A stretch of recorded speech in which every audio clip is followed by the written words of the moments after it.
Bonsoir, oui, Paulin. Et comment ça a été la journée? Non, c'était... Déjà, avec ce qui s'est passé hier soir ici, comment vous êtes adapté au bureau avec la messagerie? Nous avons constaté que les climats... Vous pouvez un peu parler, les climats reviennent maintenant à normal. On se dit comme dans des jours passés, avant les Covid-19. Moi, j'avais reçu l'étude que vous nous avez envoyée sur WhatsApp. J'ai essayé de partager l'information à l'adresse que vous nous avez envoyée. Mais après, j'ai constaté qu'on m'a notifié que l'adresse est introuvable, l'adresse en question. Ok. C'est ça la difficulté. La difficulté que Paulin a raconté, c'est que vous avez envoyé un message à l'exercice était d'envoyer un message au CEPSA. L'adresse super.assistance.cepa@gmail.com. C'est ça le message. Et quand vous avez envoyé le message, vous avez reçu le retour. Et le message de retour du quoi? L'adresse est introuvable. Ok. C'est très bien assimilé. Donc, avec Paulin, alors, pour vous, retour de message. Selon vous, si vous avez quand même eu le temps de vérifier, vous avez eu ce retour disant que l'adresse est introuvable. Pourquoi? Vous n'avez pas eu le temps de vérifier. C'était une question que vous avez gardé peut-être pour venir vous demander. Peut-être comme j'expliquais.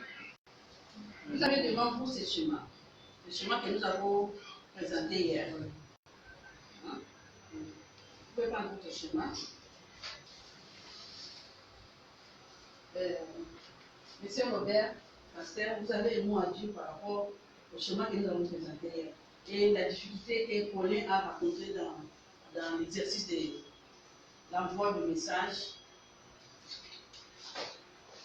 Vous avez quelque chose à dire? Est-ce que vous avez compris?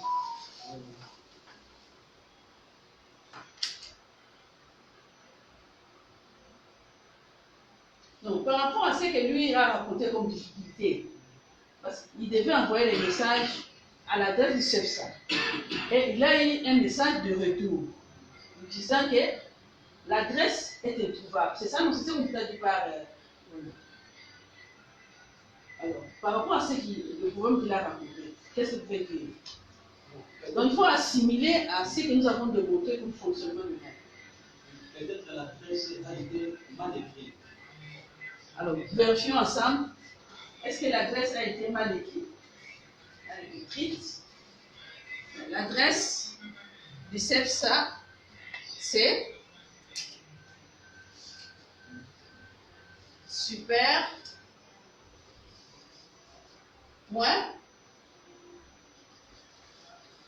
Assistant.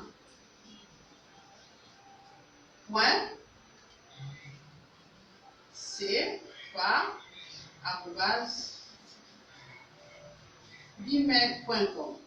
Alors, Paulin, vérifie un peu sur ton message d'envoi. Est-ce que vous avez écrit correctement cette adresse email? Oui. Il n'y avait pas eu d'espace, vous n'avez pas omis, il est en quoi? Il n'y a pas d'espace. C'était que... Vérifiez encore. Super. Point. Assistant avec S à la fin. Assistant au pluriel. Assistant avec S, oui. Oui. Point. CPPAS. Oui. C'est ce que j'ai fait. @gmail.com.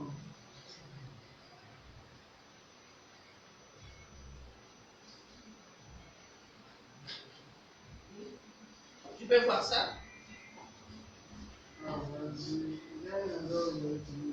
Voilà. Si vous voulez les mettre A, après, avant S, après S. Voilà. C'est là où il y a le piège. C'est là où il y a votre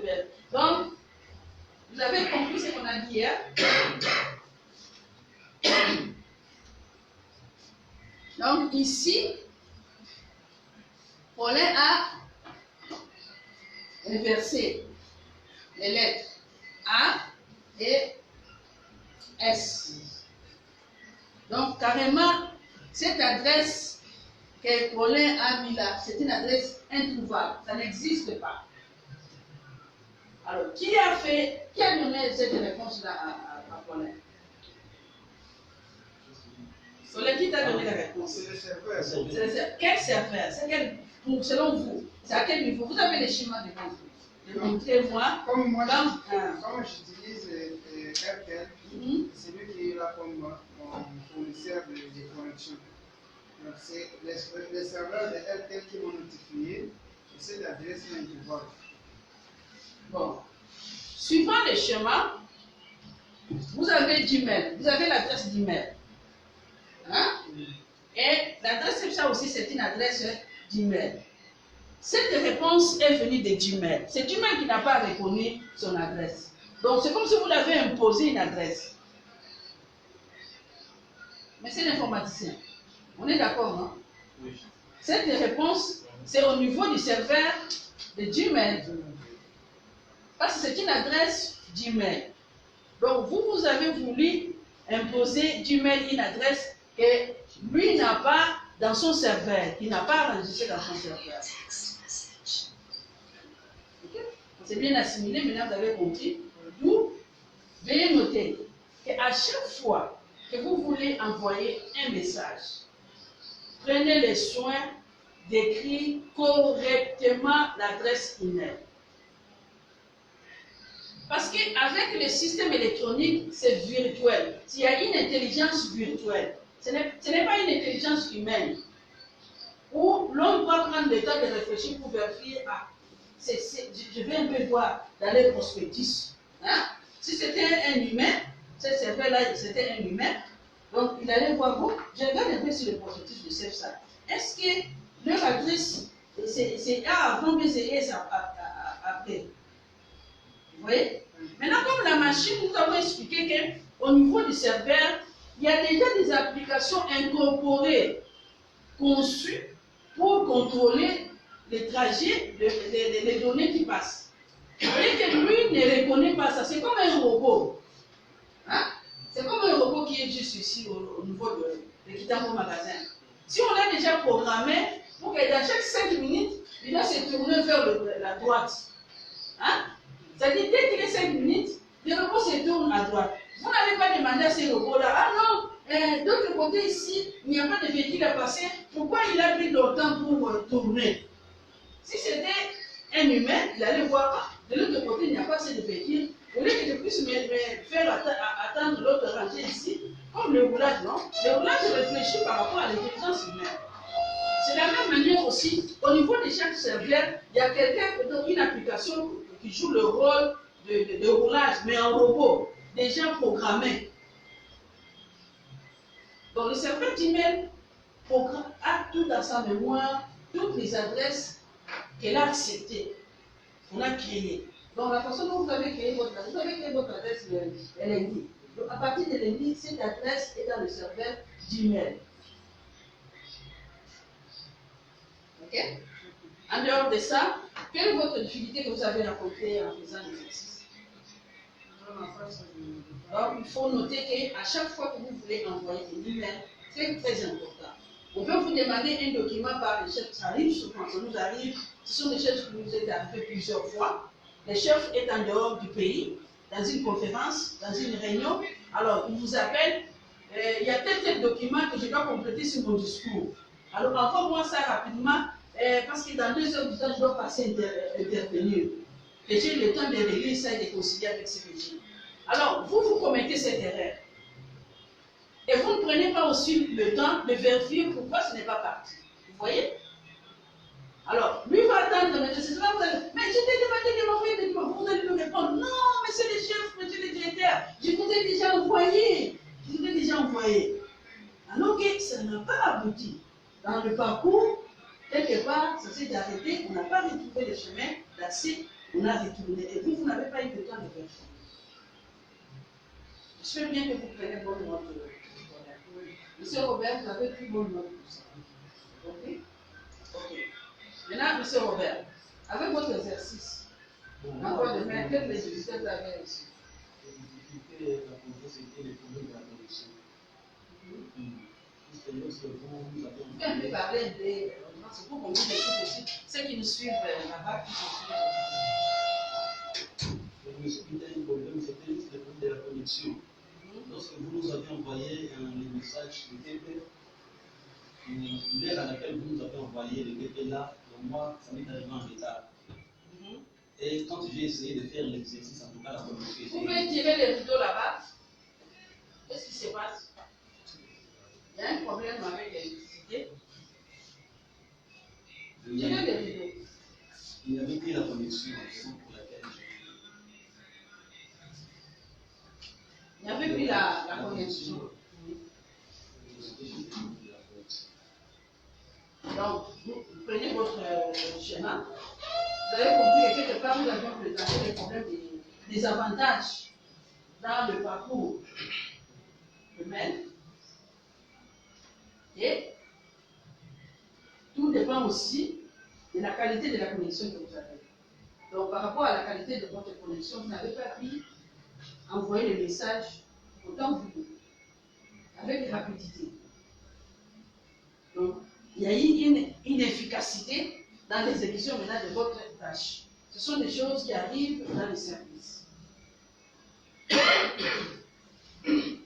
Surtout si vous renseignez auprès des businesswomen ou des businessmen qui travaillent avec des partenaires étrangers, ils vont acheter du soir en Chine, ils vont acheter du soir en Turquie. Souvent, ils envoient des commandes par mail ou par WhatsApp.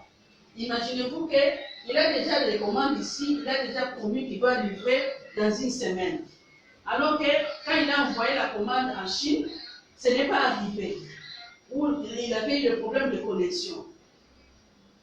Ce n'est pas allé en Chine. On compte aussi les délais de réception de votre commande, le temps de préparer votre commande pour vous envoyer. Vous voyez? De la même manière aussi, au sein des services bureaucratiques, donc bureaucrates, il y a aussi ces problèmes-là. Quand la machine ne tourne pas rapidement, quand il y a un problème de connexion, c'est ce qui arrive. À part ça, pour le premier exercice. Oui, pasteur. Vous avez envoyé le message, vous avez raconté des difficultés, ça s'est bien passé. Premièrement, je ne suis pas bien exercé par rapport à la qualité De la connexion. de la machine. Ok. C'est revenu? Merci. Je ne sais pas si vous allez décanter la situation. Donc, vous n'avez pas pu envoyer le. Je ne suis pas exercé. Ah, vous n'êtes pas exercé. Par rapport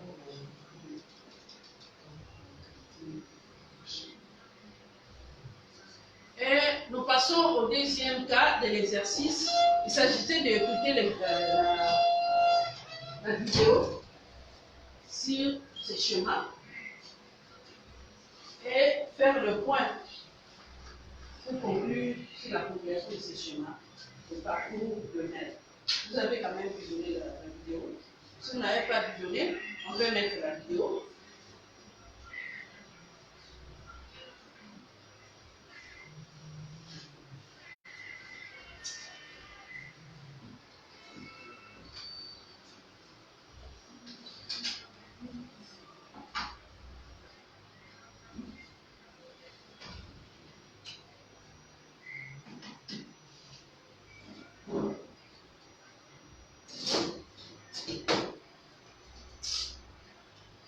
Il y avait des vidéos sur le serveur et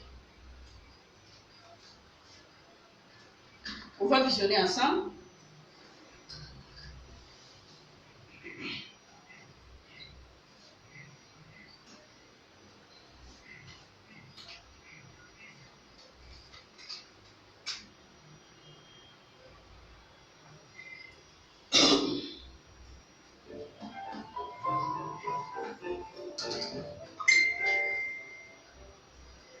Bienvenue sur ordinaire.com. Depuis mon ordinateur, je peux accéder à Internet grâce à une box, comme on le voit ici, qui est fournie par mon fournisseur d'accès à Internet, avec qui j'ai souscrit un contrat. Mon fournisseur d'accès que j'appelle F, peut-être Orange, Free, SFR ou un autre opérateur.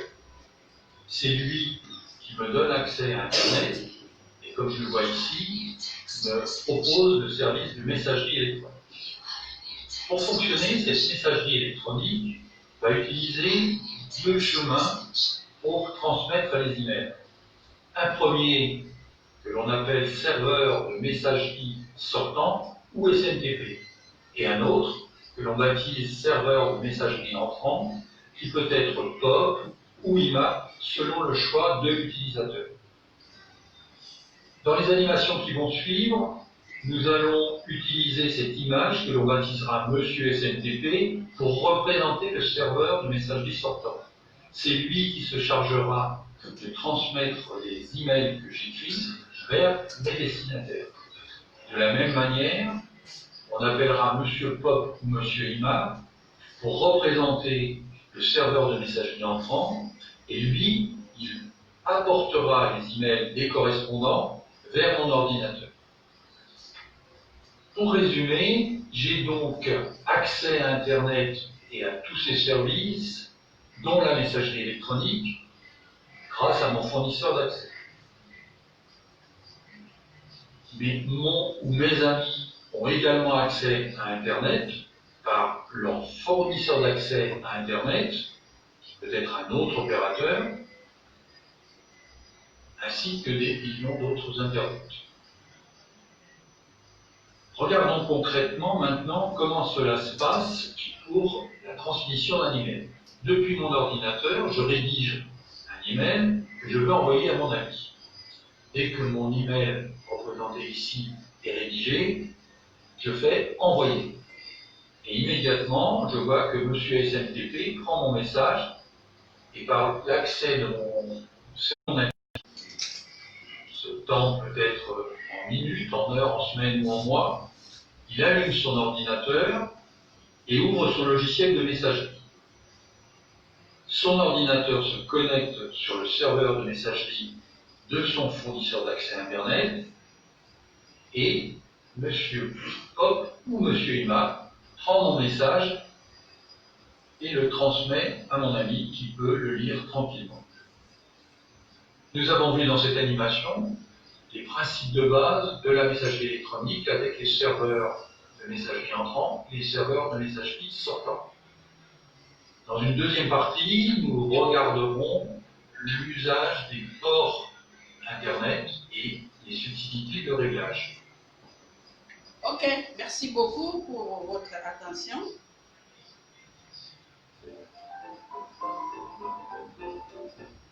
On va recommencer.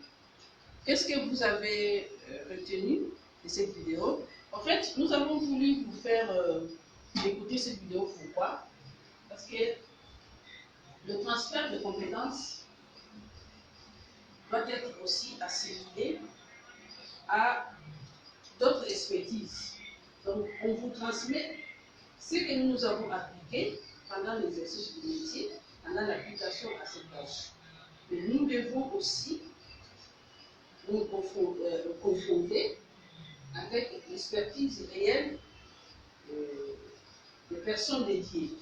C'est pourquoi nous avons eu le temps de faire des recherches pour trouver d'autres personnes qui ont parlé de ça, d'autres personnes dédiées qui ont parlé de ces schémas. Donc, en écoutant la vidéo avec ces schémas, qu'est-ce que vous pouvez conclure? Vous faites un point sur le fonctionnement du système de transmission de messages. Monsieur Robert, je sentais déjà que vous voulez parler.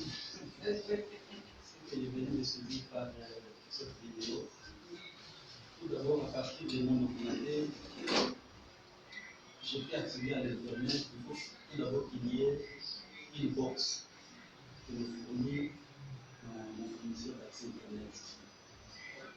Donc, il faut qu'il y ait une connexion Internet. Et à partir de cela, lorsque moi je vais envoyer un message, soit un email, mon fournisseur d'accès Internet, c'est lui qui va recevoir ça. Dès qu'il reçoit, et c'est lui qui va me donner l'accès à l'Internet. C'est mon fournisseur qui me donne l'accès à l'Internet. Vous avez bien commencé. Ok? Donc, à partir de votre machine, vous ne pouvez pas envoyer un mail si votre fournisseur ne vous a pas donné l'accès à l'Internet. C'est-à-dire, il n'y a aucun parcours s'il n'y a pas la connexion. Il n'y a aucun début de parcours s'il n'y a pas la connexion Internet. Sans la connexion Internet, c'est ça la difficulté que nous avons eue avec le pasteur hier. Donc, parce qu'il y avait des difficultés de la connexion Internet, il n'a pas pu s'exercer. Okay? Donc, vous pouvez avoir la machine est là complète, bonne qualité, bonne capacité, mais s'il n'y a pas la connexion, il n'y a pas aussi la transmission électronique du document. Donc, ça commence d'abord par avoir la connexion à partir d'ici. Donc, votre fournisseur, qui est Orange, Vodacom, Air Africaine, disons, vous a donné la connexion. Et cette connexion, peu importe, lui a parlé de box. Ici, ils ont le box de connexion Internet. Ici, nous utilisons la connexion avec la puce, la carte numéro de téléphone. C'est ce qui nous sert comme de box. Ou soit nous utilisons le modem Wi-Fi. C'est ça. Donc, le box, c'est le moyen de transmission de cette connexion de votre fournisseur vers vous. Mais dès que vous avez la connexion, c'est à ce moment-là maintenant qu'il y a un début de parcours de votre message que vous faites ici pour envoyer. Excusez-moi, mais ici on prend du temps parce que vous devez comprendre. Si vous comprenez ça, la suite va s'acheminer autrement. Ok, continuez. Et dès que j'envoie le message n'a pas arrivé dans mon serveur, dans les serveurs. Le serveur de votre fournisseur. De mon fournisseur. Oui. Et dès que mon email arrive dans le serveur de mon fournisseur, et le serveur de mon fournisseur va envoyer les messages là, dans le serveur, soit de Gmail ou de Google. Et à partir de cela, mon destinataire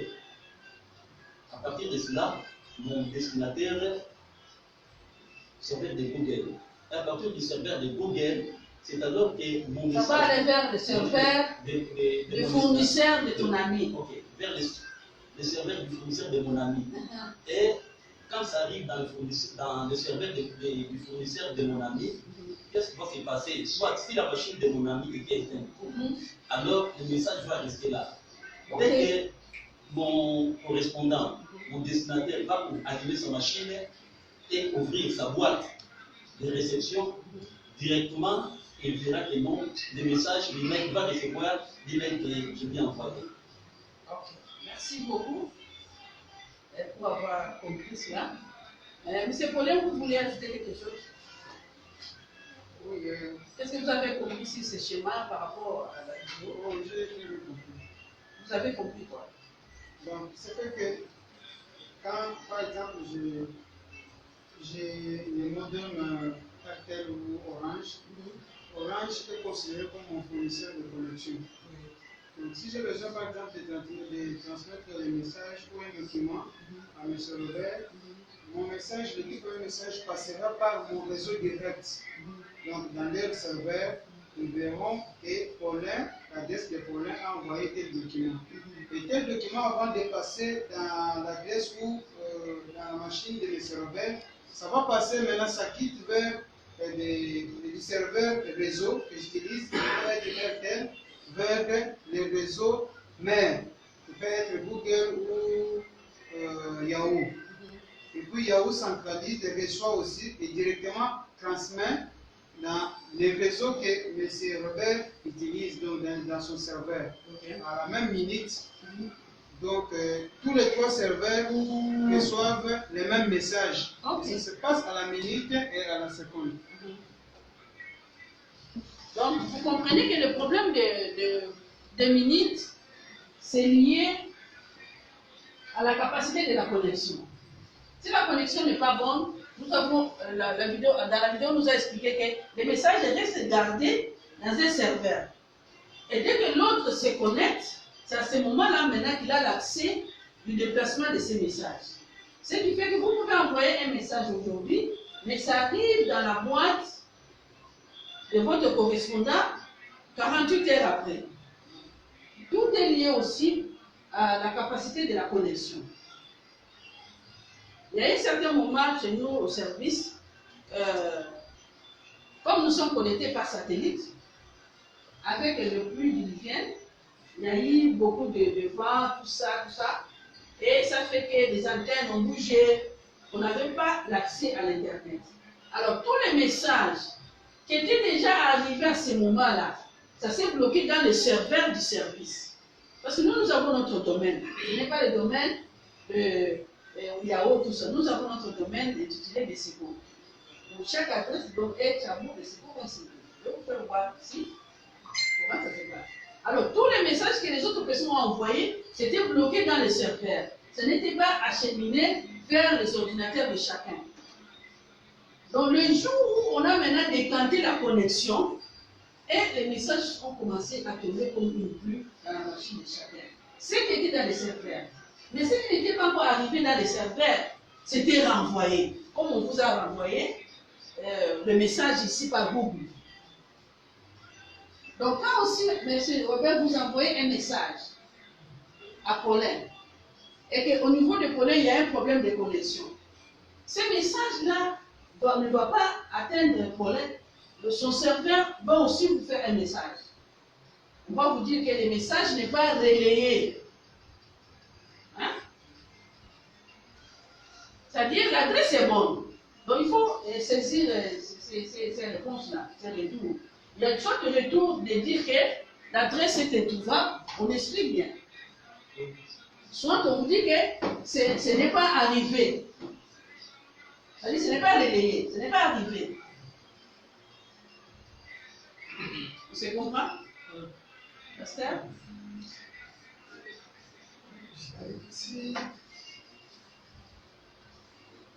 Vous avez le la chemin? personne à qui envoyer mon email est connectée, c'est toujours possible que l'email puisse l'atteindre directement où il y a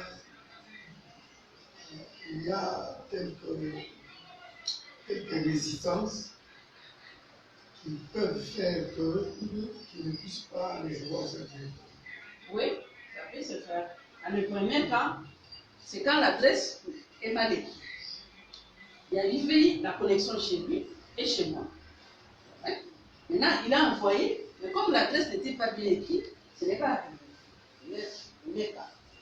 Deuxième cas, ça peut arriver directement par rapport à la vitesse de la connexion que votre ami et vous avez. Ok?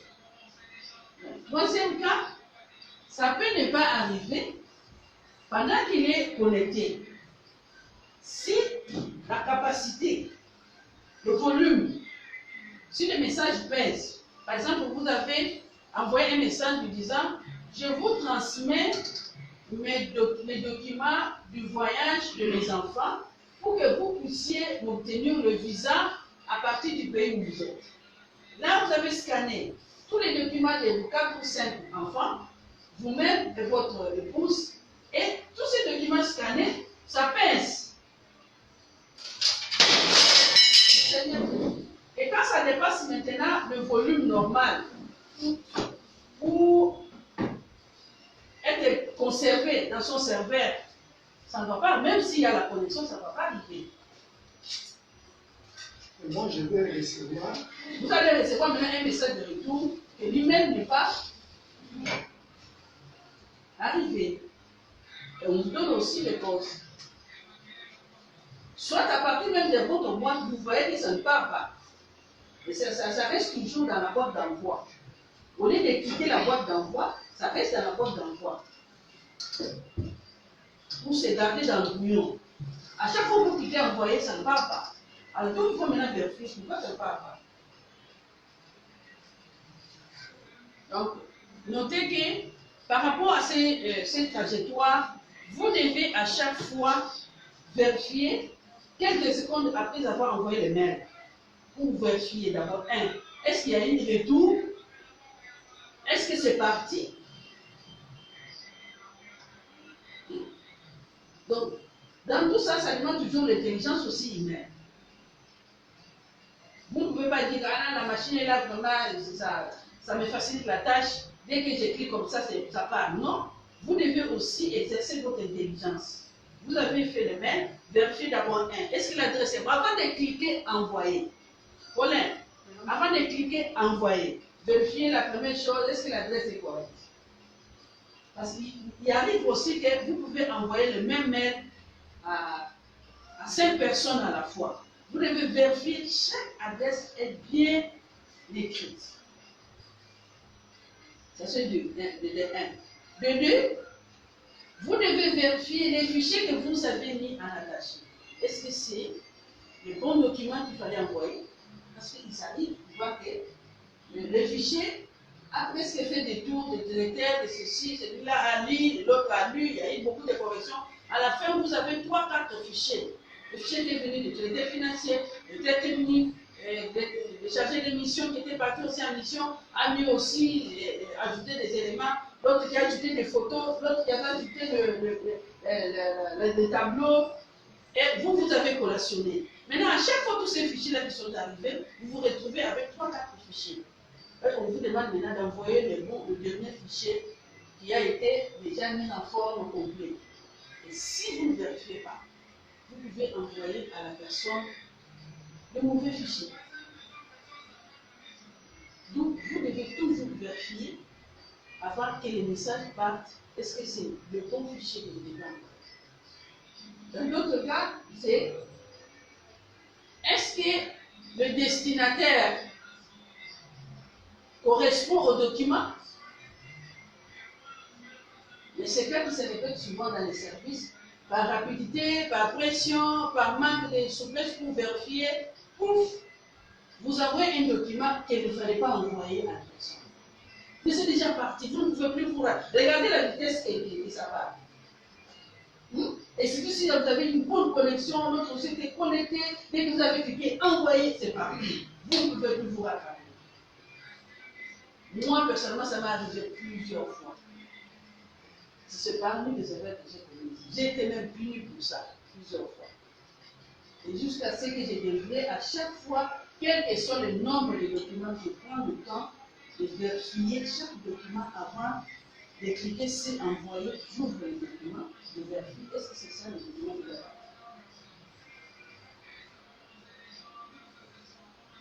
j'ai? Je vérifie l'adresse, est-ce que c'est ça l'adresse? Dans ma tête, je me dis qu'avec le système de transmission ici, je n'en ai plus même 2 minutes pour les rattraper. On peut clore, il y a encore un mot à dire sur le fonctionnement.